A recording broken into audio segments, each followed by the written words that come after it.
इस पुल के नीचे से जो पानी बह रहा है ये पानी खकरा का है। खकरा ये वही नदी है जिसमें कभी बहुत ही गंदा पानी आता था क्योंकि मझोला में डिस्टिलरी चलती थी। आज इसका पानी है तो गंदा ही, लेकिन उतना गंदा नहीं है जितना कि पहले हुआ करता था।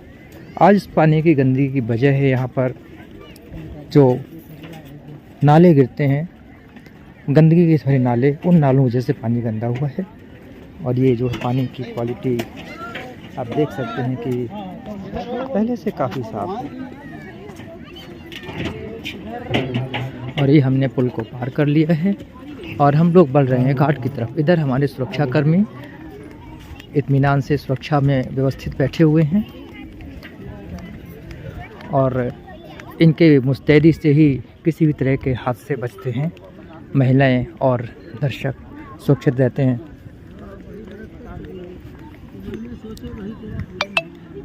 ये साधु महाराज तिलक लगा रहे हैं, छापा दे रहे हैं और बहुत सारे लोग नहाकर वापस लौट रहे हैं।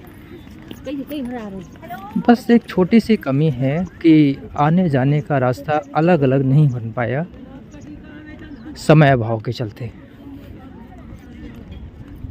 और वैसे अभी जो भीड़ कम है इसलिए उसकी ज़रूरत भी महसूस नहीं हो रही है।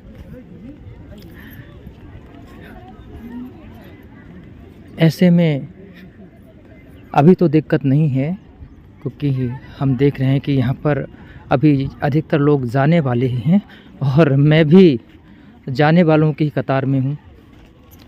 हाँ, 10 बजे के बाद 11 बजे, 11:30 बजे के आसपास जब भीड़ बढ़ेगी तो इस छोटी सी पतली पगडंडी पर निकलना काफ़ी मुश्किल होगा और आने सामने से आने जाने वालों की भीड़ की वजह से भक्तों को दिक्कत हो सकती है। ये जो घाट है वो देवाहुति गंगा का है। ये गंगा जी हिमालय से निकलती हैं और बेहद धार्मिक महत्व है इनका। हर साल यहाँ पर मकर संक्रांति को और गंगा स्नान को इसी प्रकार से भक्तों की भीड़ उमड़ती है। मेला शब्द का प्रयोग करना काफ़ी हल्का होगा क्योंकि वास्तव में यहाँ मेला नहीं लगता है, यहाँ पर भक्तों की भीड़ उमड़ती है। और एक जो भ्रांति है कि गंगा स्नान करने से पाप कटेंगे, उससे ज़्यादा महत्व इस बात का है कि गंगा जी के किनारे पहुंचकर लोग स्नान करते हैं और जो फूल पत्ती और अनाज उसमें समर्पित करते हैं वो वास्तव में नदी में रहने वाले जीवों के लिए बहुत ही लाभदायक होता है और उसके साथ ही साथ उनके लिए भोजन की व्यवस्था उससे होती है। जो मांसाहारी जीव हैं जैसे कि मछली, उनके लिए उन जीवों का महत्व बढ़ जाता है जो इस चढ़ावे को खाकर पड़ते हैं। साथ ही साथ जो फूल पत्तियां हैं, उन फूल पत्तियों के सड़ने से, किनारे पर जाने से, जो कहते हैं दोमट मिट्टी आती है, उस मिट्टी को उपजाऊ बनाने का काम ये चढ़ावा करता है। हमारे सुप्रीम कोर्ट ने जो व्यवस्था दी है कि नदियों को इस प्रकार के धार्मिक कार्यों से, विसर्जन से नुकसान होता है, तो वहाँ पर एक बहुत ही सामान्य सा प्रश्न है कि जो बड़ी बड़ी फैक्ट्रियों का लाखों लीटर सड़ा हुआ विषैला पानी, गंदा पानी, सीवर का पानी भेजा जाता है, उस पर सुप्रीम कोर्ट या प्रशासन कोई रोक नहीं लगा पाता क्योंकि इसमें निहित स्वार्थ हैं।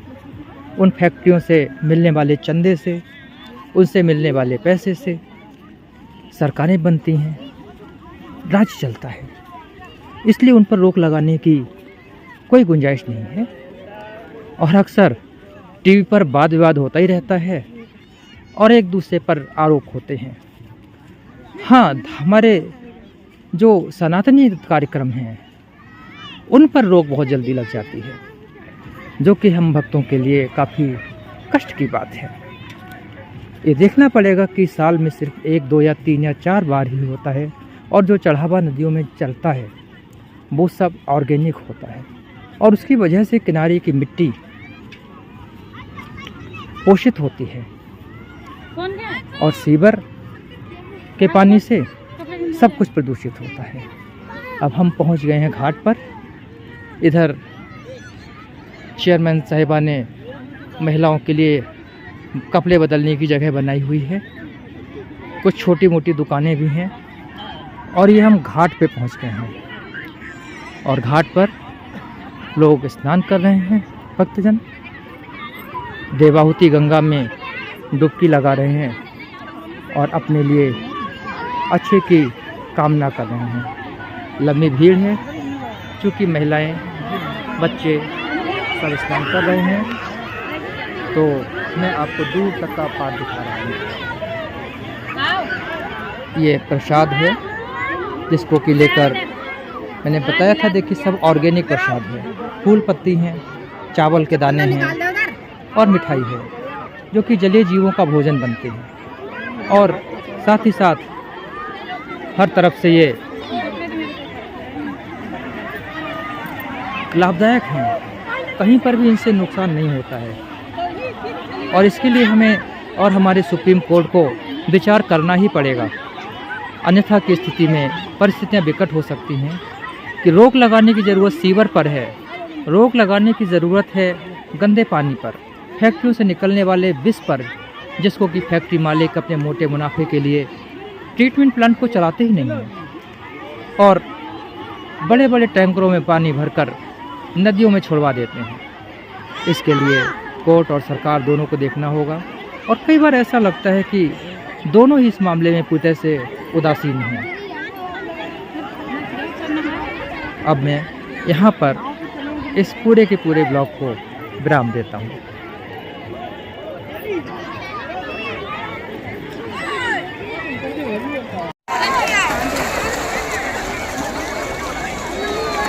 नदी में पानी ना होने की वजह से श्रद्धालु डुबकियाँ नहीं लगा पा रहे हैं। अब देखिए कि यहाँ पर 2 फीट भी पानी नहीं है, जबकि स्नान के लिए कम से कम 4 से 5 फीट, कम से कम 3.5 फीट पानी की ज़रूरत थी, जो कि यहाँ बिल्कुल भी नहीं है, जिसके चलते भक्तों को काफ़ी दिक्कतों का सामना करना पड़ रहा है। प्रशासन को कम से कम 2 फीट पानी दूनी डैम बैराज से छुड़वा कर भक्तों का ध्यान रखना चाहिए था।